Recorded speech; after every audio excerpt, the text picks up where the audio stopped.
Halo semua, jadi gimana nih kalian kabarnya? Halo Salma, Halo, aku Ma. Baik, Ma.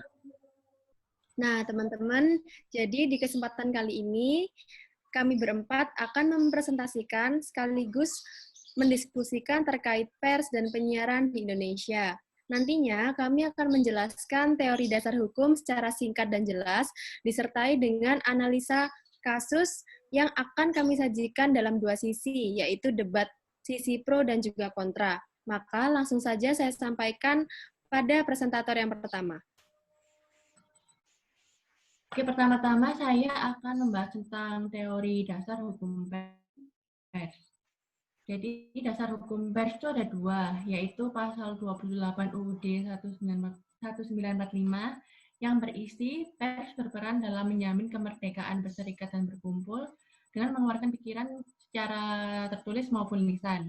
Dan yang kedua ada Undang-Undang Nomor 40 Tahun 1999, yaitu isinya kemerdekaan pers merupakan salah satu wujud kedaulatan rakyat, di mana yaitu kemerdekaan mengeluarkan pikiran dan pendapat. Dan kemudian pengertian background. Kemudian pengertian pers menurut Undang-Undang Per Pasal 1, yaitu lembaga yang melakukan kegiatan jurnalistik mulai dari mencari, memperoleh, mengolah, hingga menyampaikan informasi dalam bentuk tulisan, gambar, tabel, maupun grafik, baik melalui media cetak maupun media elektronik atau media lainnya. Next. Kemudian fungsi pers sendiri itu adalah sebagai media informasi, media pendidikan, hiburan, kontrol sosial, serta sebagai lembaga ekonomi. Nah, sebagai media informasi, pers sendiri itu berperan dalam menyampaikan informasi itu secara cepat, tepat, dan juga menarik. Dengan demikian, masyarakat bisa memperoleh berita atau peristiwa terbaru atau terupdate, tapi tetap terpercaya, berguna, dan juga penting dalam kehidupan sehariannya. Kemudian next, ada 4 kegiatan pers, yaitu yang pertama hak tolak, yaitu hak yang dimiliki oleh wartawan untuk merahasiakan atau menolak untuk memberikan identitas lengkap atau keterangan lainnya mengenai narasumbernya. Kemudian yang kedua ada hak jawab, yaitu hak seseorang untuk memberikan tanggapan atau sanggahan terhadap suatu pemberitaan tentang dirinya atau menyangkut nama baiknya. Kemudian yang ketiga adalah hak koreksi, di mana seseorang atau suatu kelompok itu berhak memberikan pembenaran atau koreksi terhadap kekeliruan informasi yang dilakukan oleh pers yang dapat merugikan dirinya maupun orang lain. Dan yang terakhir ada kewajiban koreksi, yaitu kewajiban semua orang untuk menyampaikan kesalahan informasi seperti gambar, opini, berita, atau apapun yang salah yang dilakukan oleh pers yang bersangkutan. Next. Kemudian saya akan membahas mengenai penyiaran. Penyiaran itu sendiri memiliki pengertian sebagai kegiatan pemancar luasan siaran melalui sarana pemancaran. Jadi penyiaran ini itu biasanya dilakukan juga oleh media pers. Lalu dasar hukum penyiaran ini sendiri itu ada dua. Yang pertama adalah Undang-Undang Nomor 32 Tahun 2002, itu yang berisi mengenai tentang penyiaran itu sendiri. Jadi isinya itu bahwa isi dari siaran itu harus sekurang-kurangnya itu memuat 60% berita dari dalam negeri. Kemudian isi siaran itu sendiri itu wajib memberikan perlindungan dan pemberdayaan kepada khalayak khusus, yaitu anak-anak dan remaja. Kemudian dasar hukum yang kedua yaitu Pedoman Perilaku Penyiaran dan Standar Program Siaran atau P3SPS yang dikeluarkan oleh KPI. Next. KPI ini sendiri itu merupakan lembaga yang berdiri berdasarkan Undang-Undang Nomor 32 Tahun 2002. Nah, fungsinya itu sebagai wadah aspirasi serta mewakili kepentingan masyarakat akan penyiaran. Lalu dalam pelaksanaannya, KPI ini itu dibagi menjadi dua, yaitu KPI pusat dan KPI daerah. Fungsi, tugas, wewenang, dan kewajiban yang dijalankan oleh KPI ini sendiri itu diawasi secara langsung oleh DPR untuk KPI pusat dan DPRD untuk KPI daerah. Sehingga dalam pelaksanaannya itu harus sesuai dengan undang-undang yang sudah berlaku.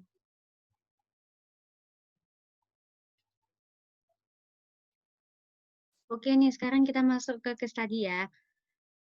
Di sini case study-nya kita ngambil dari berita merdeka.com, di mana pemberitaan TV One terkait dengan komunisme Partai Demokrasi dengan PDIP itu dirasa melanggar Undang-Undang Nomor 4 Tahun 1999 oleh Dewan Pers. Dan salah satu anggota Dewan Pers yang bernama Nezar mengatakan bahwa seharusnya media tidak boleh untuk mengambil kesimpulan dari pendapat yang belum diverifikasi atau belum tahu kebenarannya itu seperti apa. Lalu di sini poin selanjutnya adalah dalam acara tersebut pembaca berita itu mengatakan bahwa adanya ancaman laten komunis dalam berita kedatangan CPC atau Partai Komunis Tiongkok. Hasil kajian KPI ini menyebutkan TV One diduga melakukan pelanggaran kode etik jurnalistik atas masalah tersebut. Perlu diketahui juga, masalah ini ada atau isu ini ada waktu masa-masa pemilihan presiden. Talk show tersebut juga menghadirkan salah satu pihak saja dari mantan asisten dari Kasat. Lalu, poin terakhir juga TV One dirasa melakukan pemberitaan yang dianggap terlalu memihak dan cenderung provokatif.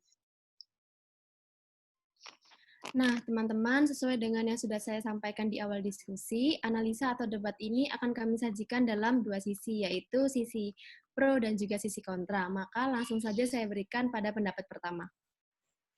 Nah, saya sebagai tim pro berpendapat bahwa TV One itu melakukan pelanggaran kode etik jurnalistik, yaitu TV One menyampaikan informasi yang belum terverifikasi.